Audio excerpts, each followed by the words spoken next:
30 మంది విద్యార్థులు JEE advanced పరీక్షలు రాయలేక బోరున విలపించుకుంటూ వాళ్ళ తల్లిదండ్రులు ఆందోళన చేస్తూ ఉన్నటువంటి వీడియో ఈరోజు పెద్ద ఎత్తున చక్కర్లు కొడుతూ ఉంది.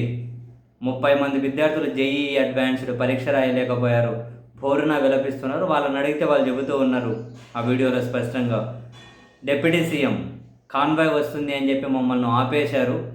ఆయన కాన్వాయ్ పోయిన తర్వాత మమ్మల్ని వదిలారు. అందుకే పరీక్షకు ఆలస్యంగా వచ్చాం. సో ఇప్పుడేమో లోపలికి పోనివ్వట్లేదు.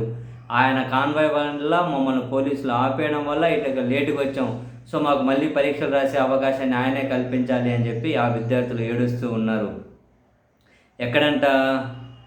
పెందుర్తి ఆయాన్ డిజిటల్ జేఈ విద్యార్థులకట. పెందుర్తి ఆయాన్ డిజిటల్ జేఈ విద్యార్థులకి పరీక్ష రాయకుండానే 30 మంది వెళ్ళిపోయారు ఏడ్చుకుంటూ. ఇక పెందుర్తిలో జేఈ అడ్వాన్స్ ఎగ్జామ్ 8:30కు అయితే వాళ్ళకి అసలు లేటుగా వచ్చారు. లేటుగా వస్తే లోపలికి రానియలేదు. ఆ డిప్యూటీ సీఎం ప్రయాణిస్తున్న మార్గంలోనే ఎగ్జామ్ సెంటర్ ఉందట. ఆయన కాన్వాయ్ కోసమని పోలీసులు విద్యార్థులను ఆపేశారట.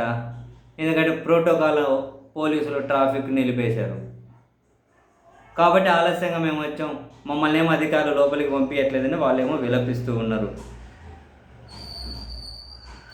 సో డిప్యూటీ సీఎంఏ జోక్యం చేసుకొని మా 30 మంది పిల్లలకి పరీక్ష రాసే అవకాశం కల్పించాలి అని వాళ్ళ తల్లిదండ్రులు ఆందోళన చేస్తున్నారు. ఆ పిల్లలు ఏడుస్తున్నారు. ఇంకా అవన్నీ అయ్యేటివి కాదులే అమ్మ, ఇంకా అవన్నీ అయ్యేటివి కాదులేండి. అయిపోయాయి, ఎగ్జామ్ అయిపోయింది, కాన్వాయ్ ఆర్డర్ వచ్చింది, ఇంక మీరు ఏడ్చుకుంటూ ఇంటికి పోయినారు. మీ ఏడుపులు ఈరోజు రేపు తిరుగుతాయి. దాని మీద ఎవరు స్పందించరు, ఏం కాదు, మామూలే. రాజకీయ నాయకులకి చాలామంది బలవుతూ ఉండాలి. నీతులు చెప్పమంటే నాయకులు చెబుతారు, పాటించేది ఎవరు? రాజకీయ నాయకుడు నీతులు పాటిస్తాడని చెప్పి నమ్మే మనలాంటి వాళ్ళమే పిచ్చోళ్ళం. ఆ పరీక్ష రాయలేకపోయిన వాళ్ళ పెయిన్ ఎట్లుంటుంది తెలుసా? ఎవడో చదువుకొని ఆ పెయిన్ ఫీల్ అయిన వాడికైతే తెలుస్తుంది.